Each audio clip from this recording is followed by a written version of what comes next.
안녕하세요. 그리스 로마 신화 14주차 1강입니다. 자, 이제 앞의 시간에서 우리가 그 트로이 전쟁의 전개, 그리고 그건 아킬레우스의 죽음 얘기를 한 거죠. 그래서 아킬레우스의 죽음과 그 이후의 얘기를 하고 있었는데, 기본적으로 이제 트로이 전쟁에서 아킬레우스의 활약상, 그리고 아킬레우스가 어떻게 죽었는가에 대한 얘기를 했고, 이제 그 뒷이야기들 이걸 좀 하겠습니다. 그래서 이제 오디세우스의 모험, 즉 오디세우스가 트로이 전쟁이 끝나고 나서 고향으로 돌아가는데 그 뭐 여러 가지 모험을 겪게 돼서 10년을 지중해 전역을 떠돌다가 고향으로 돌아가는 오디세우스의 모험, 오디세이아라는 작품에 실려 있죠. 그 얘기로 이제 넘어가겠습니다. 14일차 1강. 우선 트로이의 함락과 그 이후를 봅시다. 그래 트로이 전쟁에서 결국 트로이아가 함락이 되고 그 패전국이 된 거죠, 말하자면. 그래도 이제 고대 전쟁이라는 건 굉장히 잔인합니다. 그래서 그 도시 대 도시가 싸우게 되면 진 도시에 보통 이제 그 전쟁에 참여했던 성인 남자들을 모조리 죽이거나 아니면 노예, 그리고 뭐 그 가족들, 그러니까 여인들과 아이들도 대체로 이제 노예가 되는 거죠. 그래서 고대 노예제가 이제 그런 식으로 이제 성립이 되어 있습니다. 그래서 트로이아도 함락이 되면서 특히나 그 트로이아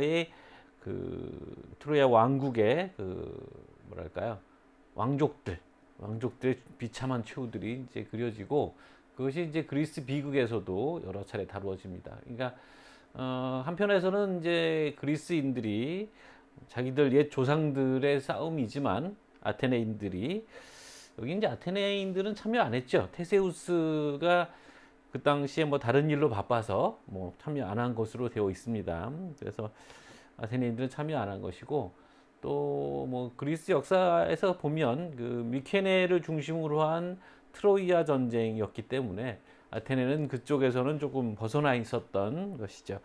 아무튼 그렇지만 아테네인들이 자기들의 옛 조상들의 전쟁에 대해서, 그리고 그 전쟁의 비참함에 대해서 비극으로 담았습니다.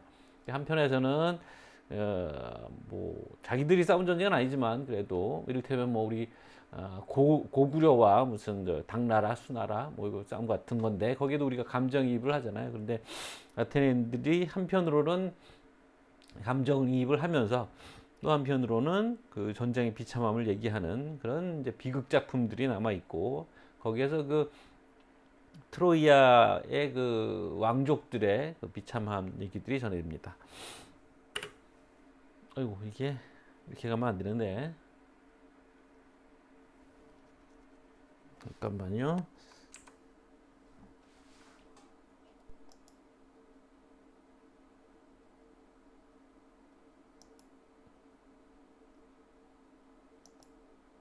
네.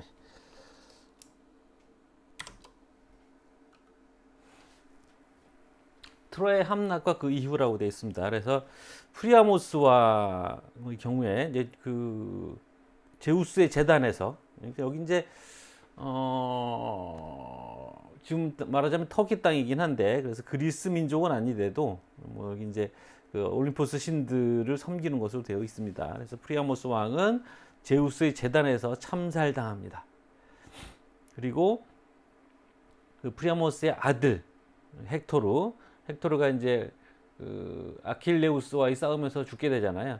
그래서 헥토르의 그 아들이 또 있어요. 아스티아낙스라고. 이게 도시의 왕이라는 뜻인데, 이 어린 아이가 성벽에서 추락사합니다. 뭐 본인이 떨어진 게 아니라 던지죠. 그리고 안드로마케, 그 헥토르의 부인이자 아스티아낙스의 어머니인 안드로마케는 네옵톨레모스의 노예가 되는 거죠. 뭐 노예이자 뭐 여인이 되는 거죠. 놀이개라고 할까요? 그다음에 이제 뭐 이 안드로마케와 네옵톨레모스의 그 인연은 그렇다고 뭐 완전한 놀이개 수준으로 되지는 않고, 상당히 대등한 위치가 되는 뒷이야기가 또 전해집니다만, 또 그 왕비였던 헤카베는 오디세우스의 노예가 됩니다. 물론 이제 오디세우스가 나중에는 혼자 몸으로 고향 이타카로 돌아가기 때문에 아마 헤카베는 그 와중에 죽음을 맞이했던 것 같아요. 그 다음에 이제 폴릭세네라고 프리아모스와 헤카베 사이에서 태어난 딸인데, 이 딸은 아킬레우스의 무덤에 제물로 바쳐지게 됩니다. 요 뒤에서 뭐 얘기가 되겠습니다만 미리 얘기하면, 일단 전해지는 거는 아킬레우스의 영혼이 나타나서 누군가의 꿈에 나타나서 폴릭세네를 자기 제물로 바쳐라라고 해서 바쳐지게 됐다는 거죠. 뭐 그래서 뭐 다른 얘기들도 있습니다. 그러니까 아킬레우스가 생전에 폴릭세네를 보고서는 사랑에 빠져서 지금 전쟁 중인데도 폴릭세네와 결혼하기 위해서 회담 장소에 가다가 파리스의 화살에 맞아 죽어서, 그래서 나중에 이제 전쟁이 끝난 후에 폴릭세네가 바쳐졌다, 뭐 이런 얘기들로 또 얘기를 꾸미기도 하고요.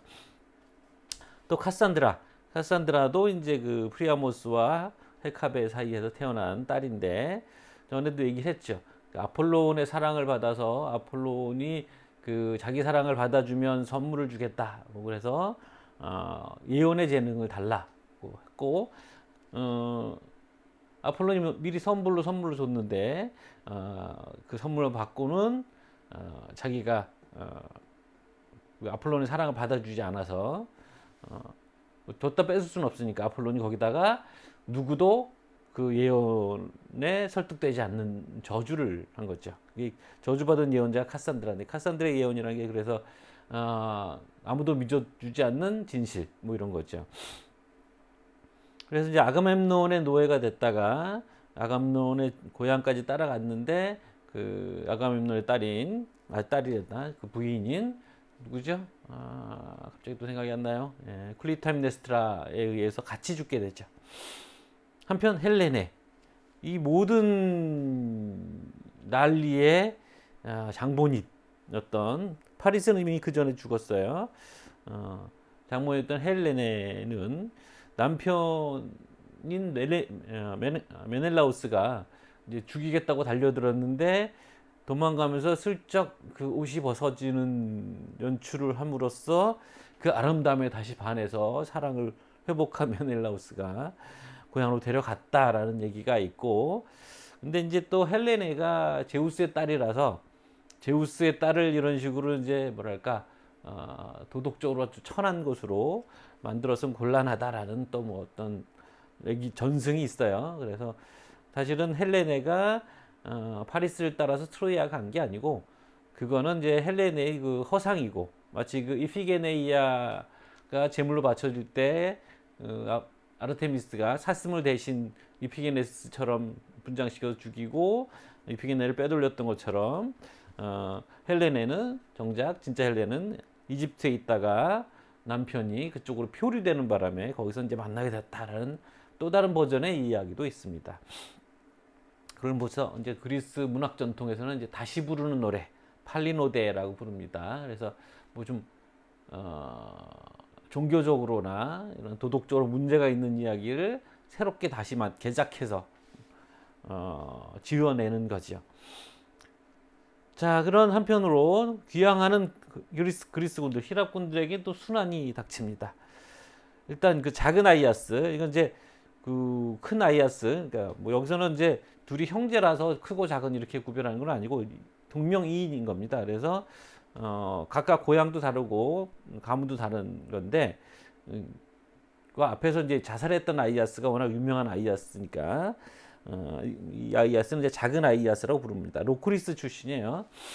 이 아이아스가 아테네 여인의 여사자 카산드라, 아까 그 카산드라를 아테네 여신이 신전에서 끌어내서 겁탈을 하게 되는데, 그 와중에 이제 카산드라가 이제 끌려가지 않으려고 몸부림치면서 아테네 여신상을 잡았는데, 그거를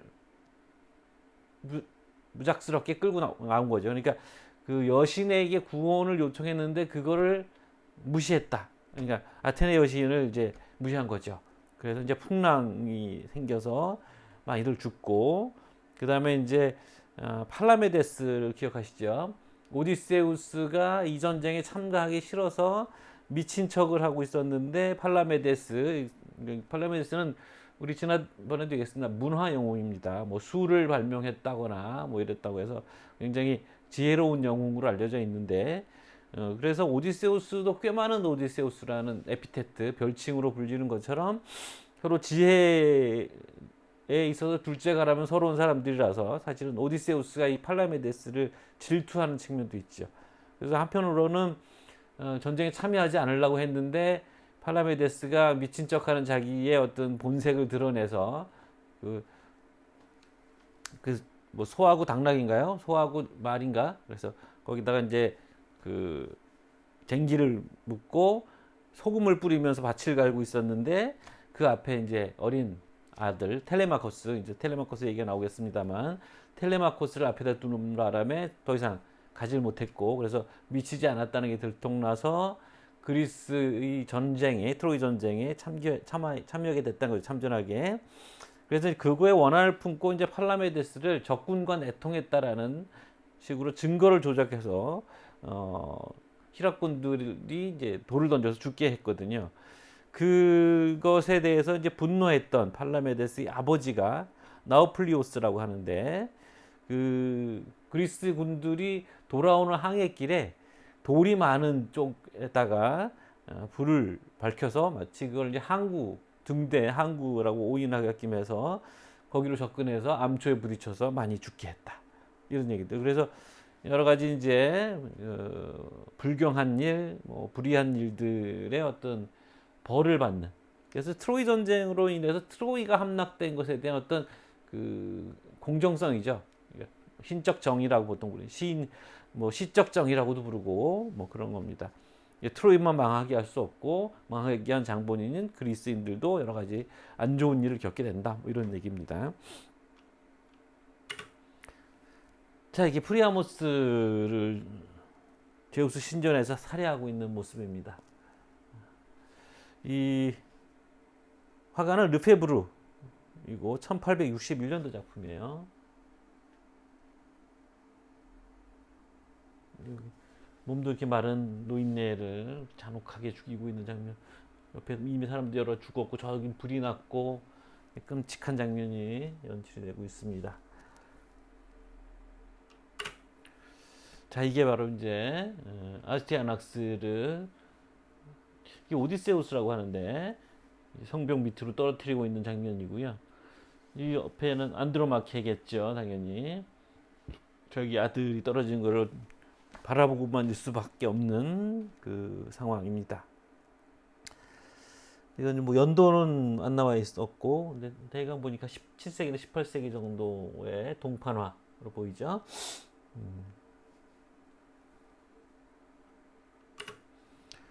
이건 헤카베. 이 영어로도 헤쿠바라고 합니다. 헤쿠바. 헤쿠바와 폴릭세네스예요. 1814년 작품이고 메리 조셉 블론델이라는 프랑스 화가의 작품인데, 아마 이게 이제 어떻게 된 거냐면 그 트로이 왕자들 중에 한 명을 미리 빼돌려서 다른 나라에다가 피신시켜 놨었는데, 그 나라의 왕이 그 아이를 이제 맡길 때 뭐 아이를 보호하기 위해서 이제 뭐 그 보험을 들어놨을 거 아니에요. 그러니까 아이 몫으로 이렇게 재산을 줬는데 트로이가 망했다는 소식을 듣고 왕이 그 재산을 뺏고 아이를 죽여버렸다는 거예요. 그래서 노예 신세가 된 헤카베가 그 소식을 듣고 실신하는 장면인 것 같습니다. 이게 이제 트로이아의 여인들이라는 작품에 나오는 얘기거든요.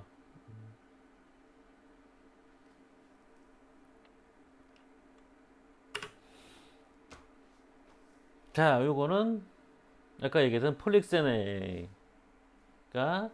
그 뒤에 보면 아킬레우스라고 써 있어요. 그리스어로 레우스라고 부분이 보이는데, 아킬레우스의 무덤에 제물로 바쳐진 목을 땄죠. 폴릭세네스가 가슴을 드러내고 누워 있는 굉장히 아름답고 아름답게 그려져 있고, 그러니까 이거 시점은 트로이인들이 가버린 뒤에 남아있는 트로이아 사람들이 폴릭세네의 죽음을 애도하고 있는 장면인데, 이 폴릭세네의 죽음은 오비디우스가 자신의 변신 이야기에서 아름답게 그려냈고, 그 폴릭세네가 자신의 죽음을 아주 의연하게 견뎠기 때문에 아마 트로이의 그 망한 유민들이죠. 그러니까 망한 트로이의 망국의 유민들이 망국의 그 공주의 죽음을 슬퍼하는 그런 장면을 그린 것 같습니다. 솔로몬이라는 사람 아니고, 이건 아니고, 이런 설명은 빠졌네요. 아깝습니다. 찾아보세요. 그 강대인 선생님 책에도 이 그림이 실려 있으니까 찾아볼 수 있을 것 같습니다. 뭐 다음 강의에 내가 또 추가해서 알려줄 수도 있겠습니다. 까먹지 않으면. 이 그림이 굉장히 아름답죠? 슬프고. 이게 바로 이제 그 장면입니다. 그러니까 아약스, 작은 아약스가, 소아 아약스가 카산드라를 신전에서 끌어내는 모습인데, 지금 저 뒤에 보시면 이쪽 손이 그 신상을 붙잡고 있죠, 기단을. 근데 뿌리치고 되게 야만스럽고 아름다운 여체가 같이 대비되어 있는, 예, 기분이 좀 그렇죠. 이게 솔로몬의 작품이고 1886년 작품입니다. 그리고 이거는 아까 얘기했던 것처럼 그 메넬라우스가 자기 부인을 죽이려고 달겨들고 있는데 헬레네가 아름다운 몸을 드러내고 있는 장면이고, 이거 전에 한번 그 누구죠? 아킬레우스가 헥토르를 죽이고 그 시체를 마차로 끌고 가는 그림을 그렸던 그 화가의 그림이에요. 오스트리아 화가라고 그랬던가, 그렇죠? 알렉산드르 로토그라는 사람이고 1946년 작품입니다. 그 메넬라우스의 분노한, 그리고 저 전사의 몸과 헬레네의 고혹적인 아름다움이 드러나는 몸과 이렇게 이제 잘 대비가 되어 있어요. 저 뒤에도 있는 사람들이 죽은 것이 보이고.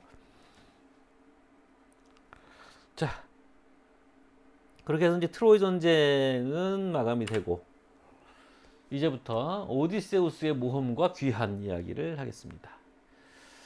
오디세이아라는 작품, 이것도 이제 호메로스의 작품으로 알려져 있어요. 그래서 사실 문학사상에 보면 이제 호메로스라는 시인이 사실은 그 시에 대해서 정확한 얘기가 전해지는 게 별로 없고, 그래서 이제 가상인물일 수도 있다라는 얘기가 있습니다만, 그래서 뭐 호메로스가 이 두 개의 작품을 썼느냐 아니면 가상의 인물이냐, 그래서 이거 전해져 내려온 얘기가 그냥 기록된 거냐, 뭐 이런 얘기들이 설왕설래 오랫동안 논쟁이 되어 왔습니다.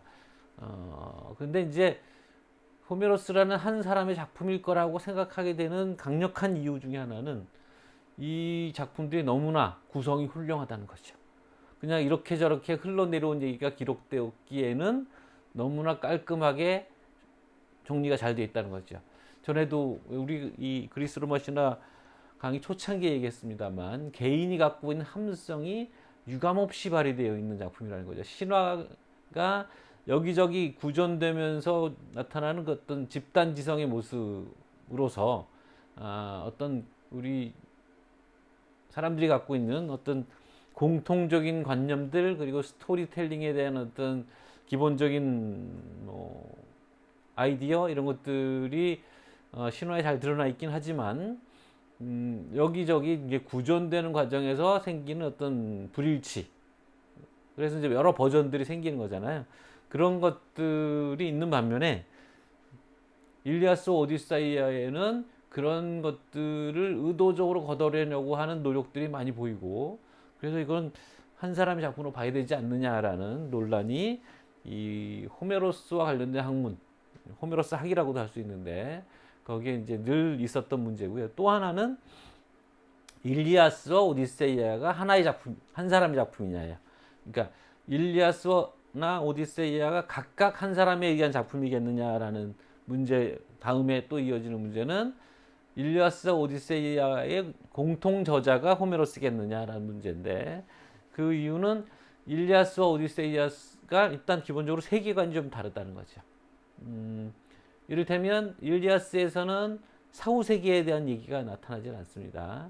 근데 오디세우스에는 이제 하데스로 가서 죽은 사람들을 만나는 얘기가 나오고 일리아스에서는 그 명예를 위해서 살다 죽는 아킬레우스가 영웅이 되잖아요. 그래서 삶에 대한 어떤 애착, 집착 이런 게 없는데 오디세우스는 끝까지 살아남는 얘기거든요. 그래서 현실의 어떤 세속적 세계관, 현실을 긍정하는 세속적 세계관이. 그래서 이제 그 오디세우스가 하데스에 가서 아킬레우스의 망령을 만납니다. 그랬더니 아킬레우스가 우리말로 하면 이승의 개똥으로 굴러도 이승이 낫다. 뭐 이런 식의 얘기를 해요. 죽으면 아무것도 의미가 없다. 뭐 이런 얘기를 하는 거죠. 그래서 이 달라진 세계관을 갖고 있는 두 개의 작품을 한 사람이 썼겠느냐에 대한 또 논란도 많이 있습니다. 아무튼 이 두 개의 작품은 둘 다 걸작입니다. 그래서 이제 오디세이아의 구성에 대해서 문학 작품으로서 이제 훌륭한 문학 작품이기 때문에 구성에 대해서 간단히 좀 얘기를 할 텐데 이 참 재밌는 얘기입니다. 그 오디세우스가 이것도 24권인가 이렇게 돼 있는데요. 바로 이제 오디세우스의 모험, 뭐 바다에서 괴물 만나고 막 이런 얘기들이 바로 나올 것 같은데 그러지 않고 1권에 가면 어디서부터 시작을 물론 여기서 이제 맨 앞에 시작하는 얘기도 그러니까 그 맨 첫 줄이 되게 중요해요. 일리아스에서도 맨 처음에 시작할 때 뭐 그 누구죠?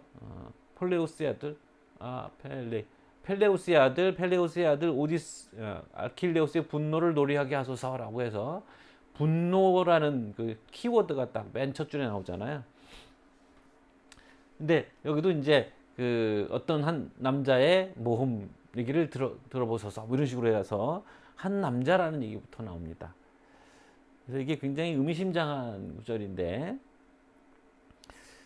1권에 뭐가 나오냐면 오디세우스가 없는 오디세우스의 고향, 오디세우스의 왕국, 왕집이 나옵니다. 그래서 지금 상황은 어떻게 된 거냐면 오디세우스가 고향을 떠난 지 20년이 됐어요. 그래서 트로이 전쟁은 끝난 지 10년 전이 됐는데 그래서 다른 사람들은 돌아왔다는 소문이 다 들렸는데 그 오디세우스는 돌아오지 않은 거지 아직. 다른 사람들은 돌아온 지 10년이 지났는데도. 그래서 그 이타카라는 곳의 왕이었는데 오디세우스가 그 동네의 말하자면 뭐 명문가들 뭐 한가닥 하는 집안 자제들이 그 오디세우스의 집에 몰려들었습니다. 그러면서 오디세우스가 죽었으니까 이제 그 부인 페넬로페는 재가를 해라. 이게 그리스인들의 어떤 오래된 풍습인 거죠. 그러니까 남편이 죽으면 여인을 재가시키는데 그 이유는 뭐냐면 남편의 권리가 부인에게 갔기 때문이에요. 그래서 그 부인을 차지해야 남편의 재산과 그 직위를 가질 수 있는 거죠. 오디세우스 아니고 그 오이디푸스에서도 보면 라이르테스 왜 이름들이 계속 헷갈리죠? 라이오스 왕의 미망인이었던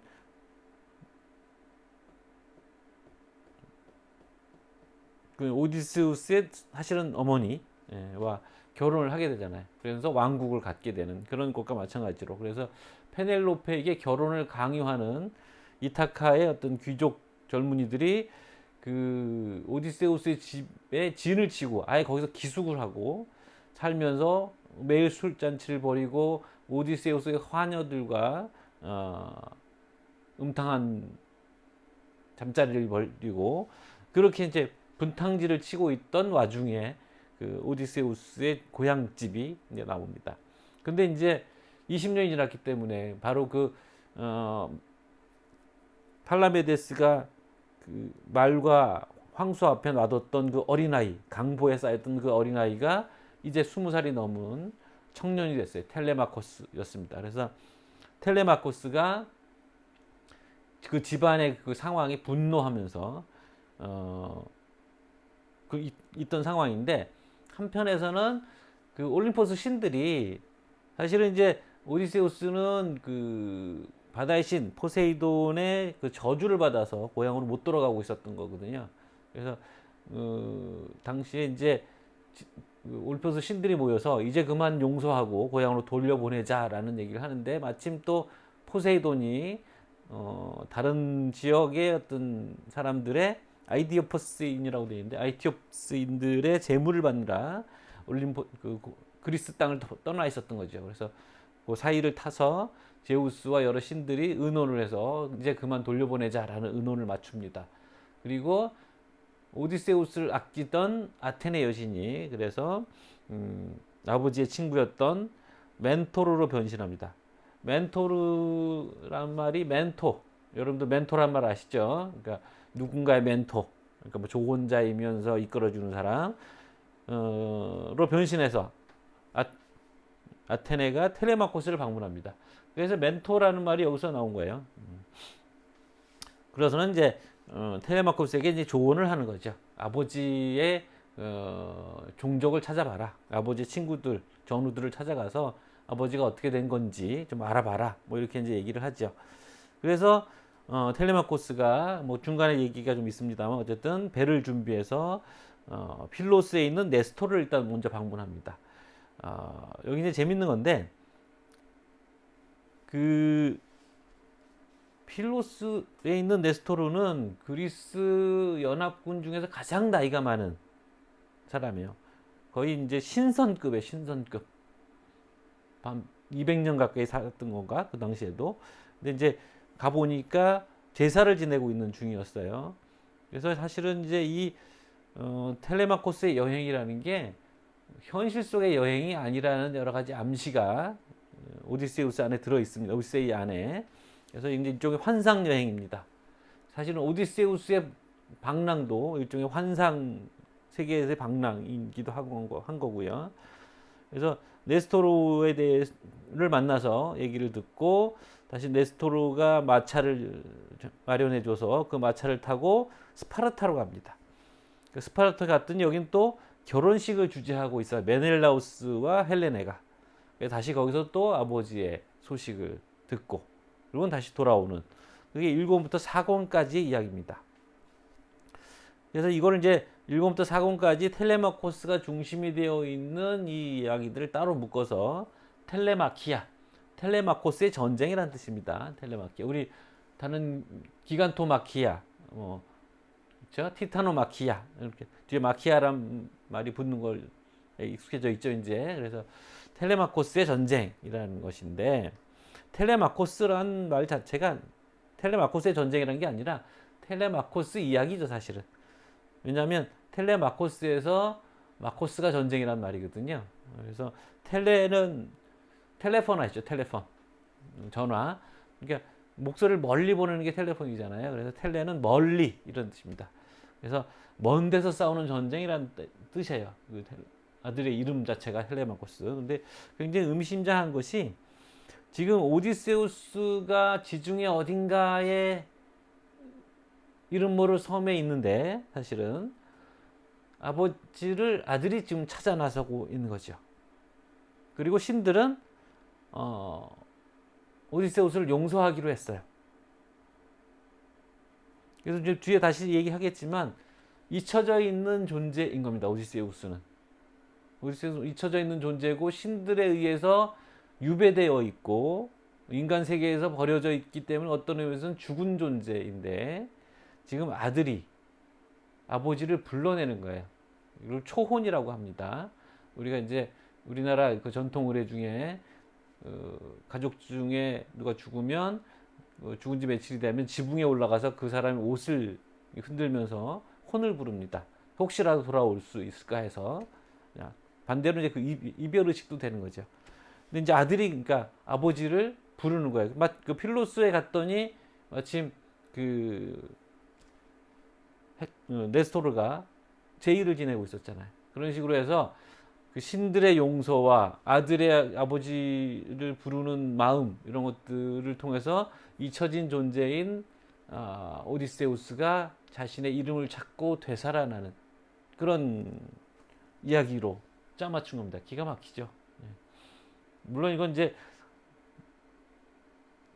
상식적인 해석은 아니고 내가 최근에 누군가의 우리나라 여기서 오디세이아로 학위를 받으신 분의 강의를 듣고 정리해서 들려주는 얘기입니다. 자, 한편 우리가 알고 있는 오디세우스의 모험은 그냥 바로 옛날에 오디세우스가 살고 있었는데 어느 날 길을 잃어서 뭐 이렇게 시작하는 게 아니고, 이것도 오디세우스가 겪었던 모험 이야기는 어디서 얘기의 끝에서부터 시작합니다. 그러니까 오디세우스가 모험을 하다 어디로 가냐면 알키노우스라는 왕이 다스리는 나라에 가게 되는데, 전에 앞에서 한번 했었어요. 거기 궁정에서 이 나우시카에 의해서 발견되잖아요. 나우시카가 자기 하녀들이랑 빨래하러 갔다가 오디세우스가 표류가 돼갖고 벌거벗은 상태로 있다가 나우시카에 발견돼서 나우시카가 먼저 가고 그다음에 뒤따라오라라고 해서 이제 자기 아버지 궁정을 찾아오게 되는데, 여기 있는 사람들도 일종의 그 환상 세계에 사는 사람들이라고 할 만큼 굉장히 심성이 훌륭하고 아름다운 사람들입니다. 하여튼 이 알키노우스 궁정에 도착을 해서 알키노우스에 의해서 접대를 받는데, 알키노우스 이제 그리스인들의 연회라는 게 그 시인을 초대해서, 가인이죠. 노래 부르는 사람인데 우리 하면 판소리 같은 거예요. 근데 이제 판소리보다는 좀 차분하지요. 이렇게 읊조리는 시 같은 거니까 약간의 운율이 붙은 그런 시를 읊는단 말이에요. 그런 식으로 이제 그 연회에 그 흥취를 돋아주는 시인들이 늘 있는데, 데모도코스인가 하는 시인인데, 그 시인이 노래를 부르는데 어떤 노래를 부르냐, 바로 트로이 전쟁의 이야기를 노래로 부르는 거죠. 그래서 그걸 듣다가 오디세우스가 자기 정체를 숨기고 있었거든요, 그동안.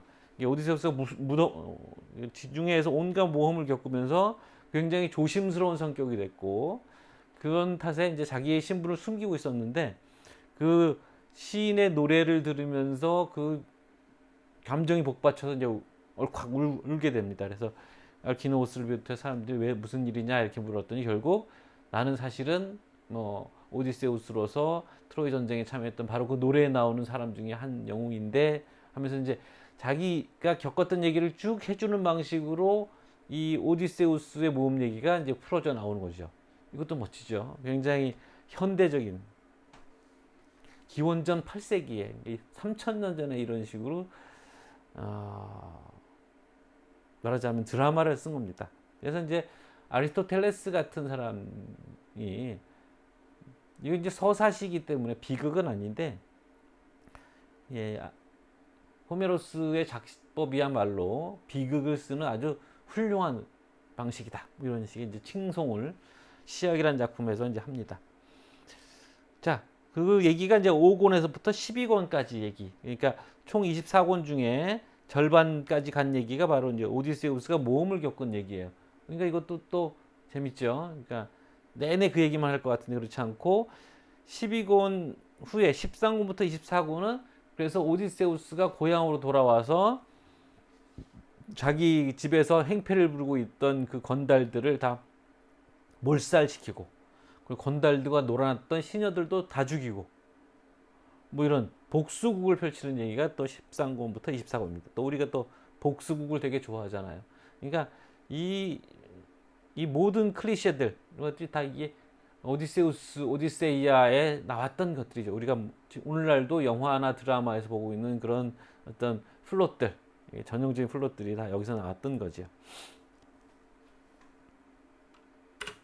자, 여기 보시면 여기 이제 그 아들 텔레마코스의 여행 경로가, 이타카는 되게 조그만 곳이거든요.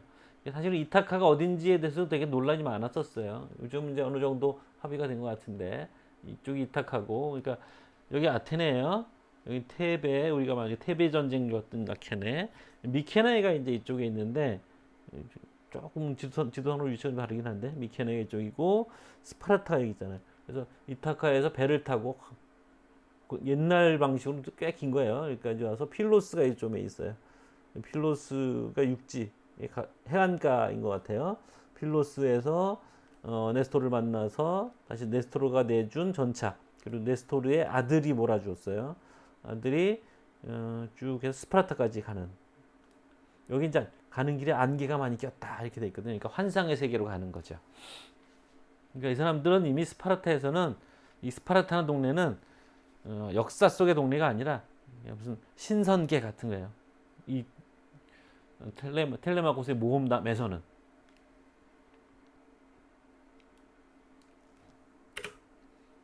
자, 이게 바로 이제 여기 필로스 아니죠 네스토르고요. 배웅을 하고 있어요. 그래서 이게 이제 텔레마코스일 테고 제칙을 들고 있는 페이스트라토스라고 하는 네스토르의 아들입니다. 네스토르가 100살이 아니라 한 150살 이상 먹었기 때문에 아들이 아니라 손자일 수도 있을 텐데 아직도 아들을 낳고 있는 네스토르 얘기고요. 이 양반도 그러니까 신선급이에요. 아까 그거고. 자, 이게 이제 페넬로페입니다. 이 그림은 워터하우스 우리가 뭐 자주 봤던 그 워터하우스 영국 화가의 그림인데 이 청혼자들 있죠. 그래서 꽃을 내밀고 있고 여기서 노래를 부르고 있고 그래서 낭만적으로 그려놓긴 했습니다만 그 그림에서는 그런 낭만적이 아니고 페넬로페에 대한 애정이 아니라 오디세우스의 부와 직위에 대한 욕심으로 페넬로페를 차지하려고 하는 거죠. 그래서 이 장면은 지금 직무를 짜고 있는 장면이거든요. 그래서 이제 페넬로페가 결혼을 자꾸 미루는 핑계가 필요해서 전에도 잠깐 얘기했습니다만 그 라이레스테스인가요? 그 시아버지가 살아 있는데 시아버지를 위한 수의를 짜고 있으니까 그 수의가 다 완성이 되면 그때 이제 결혼할 사람을 정하겠다. 일종의 이제 의무 같은 게 좀 있는 거죠. 왕 자리가 공석이 돼 있으니까. 그래서 이제 시녀들과 지금 배틀에서 짜고 있는데 낮에는 이제 이렇게 보는 앞이니까 배틀에서 수위를 짜고 있다가 밤이면 또 그걸 오롯이 풀어서 작업을 리셋을 시켜 놓는 거죠. 그러면서 이제 남편을 기다렸다. 그래서 뭐 그 뭐랄까요? 남편을 기다리는 현숙한 여인의 어떤 모범이 돼 있죠. 페넬로페는. 저번에 그 동영상을 틀려다 실패했지만 그때 얘기하면서 페넬로페 얘기를 했었죠. 자, 이 워터하우스의 그림은 1911년에서 12년 사이의 그림입니다. 이런 상황에서 이제 텔레마코스는 여행을 떠난 것이고, 자, 이것도 멋있는 그림이에요. 하늘이 좀 큰 위에 상당 부분이 전 새벽이 동트는 새벽을 그리고 있고 마차를 타고 텔레마코스와 페이스트라토스가 스파르타를 향해서 가고 있습니다.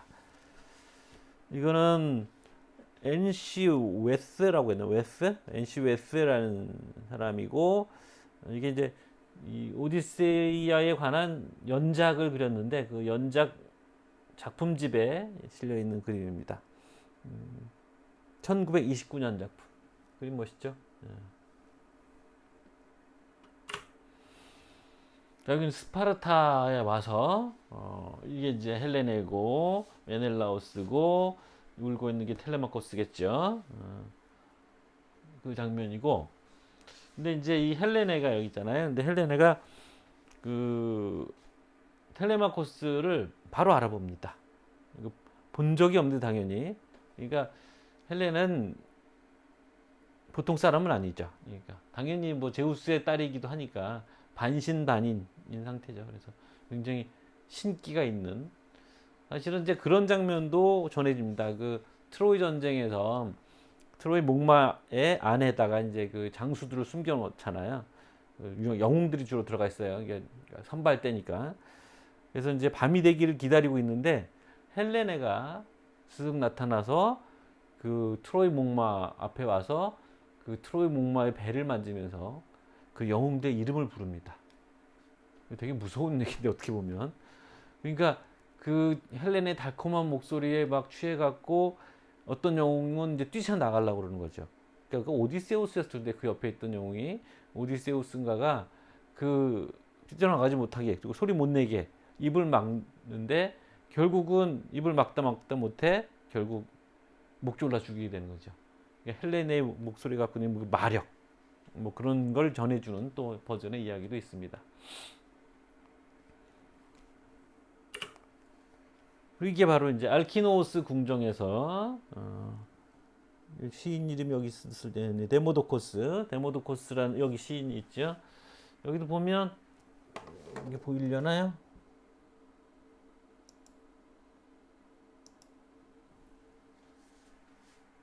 장님으로 그려진 것 같아요. 아주 확실하진 않은데. 그래서 이게 호메로스가 장님이라는 얘기가 있거든요. 그래서 아마 그렇게 그려놓은 것 같고. 그래서 데모도코스의 트로이 전쟁 얘기를 듣다가 울음이 터져버린 오디세우스고, 여기 이제 알키노우스 그 어머님 아마 아레테일 텐데 왕비가, 그리고 여기 그때 얘기했죠. 그 왕녀 현숙한 왕녀를 그려놓은 그림입니다. 이 그림이 전에도 한번 보여줬던 그림인 것 같은데 프란세스코 헤이에즈고 1814년에서 15년 사이 작품입니다. 놀라고 있는 사람들의 모습들이 보이시죠? 이건 아까 그거고. 자, 이게 바로 이제 그 장면입니다. 그러니까 이게 마치 영화로 치면 동시간대에 텔레마코스는 아버지의 행방을 물으려고 아버지의 전우들을 찾아가고 있었고, 한편 같은 시간대에 오디세우스는 칼립소의 섬에서 기억을 잃은 채로, 자신을 잊은 채로 살고 있었어요. 이 칼립소예요. 칼립소라는 말 뒤에 다시 이제 자막에 넣었지만 숨기는 여자라는 뜻입니다. 그러니까 오디세우스를 세상으로부터 숨기고 있는 여자인 거죠. 그러니까 오디세우스를 사랑했는데, 그래서 오디세우스는 이런 뭐 말하자면 낙원이죠. 인간 세상으로부터 떨어져 있는 낙원에서 자기를 잃은 채로 영원히 살 수도 있어요. 근데 문득 기억을 찾죠. 그래서 오디세우스가 고향으로 돌아가고 싶다라고 얘기를 하죠. 그래서 내가 나를 아는 사람들 사이에서 죽고 싶다. 나를 모르는 세상 사람이 나를 모르는 곳에서 영원히 사느니 나를 아는 사람들 사이에서 죽고 싶다. 굉장히 멋있는 얘기입니다, 사실은. 그러니까 호메로스 3000년 전의 호메로스, 그리고 10,000년 전에 무덤을 만들었던 구석기인들 모두가 다 같이 갖고 있었던 죽음에 대한 문제, 어쩔 수 없이 죽는다는 운명에 대해서 인간이 취할 수 있는 가장 긍정적인 태도, 내가 아는 사람 사이에서 죽겠다라는 태도, 이걸 보여주는 건데, 이 그림에서는 고향을 그리워하고 있는 오디세우스의 뒷모습과 그 모습이 안타까운 사랑에 빠진 여인 칼립소, 림페예요, 칼립소도. 이를 대비시키고 있어요. 장자크 라그레네 아니고 이거 어디 있나? 여기 있다. 맥클린이라는 화가 1883년 독일 화가 같아요. 아까 그 헬레네가 그 텔레마코스 알아보는 이 그림은 장자크 아까 라그레네, 장자크 아까는 아니고 이름이 아니고 장자크 라그레네예요. 1795년도 그림.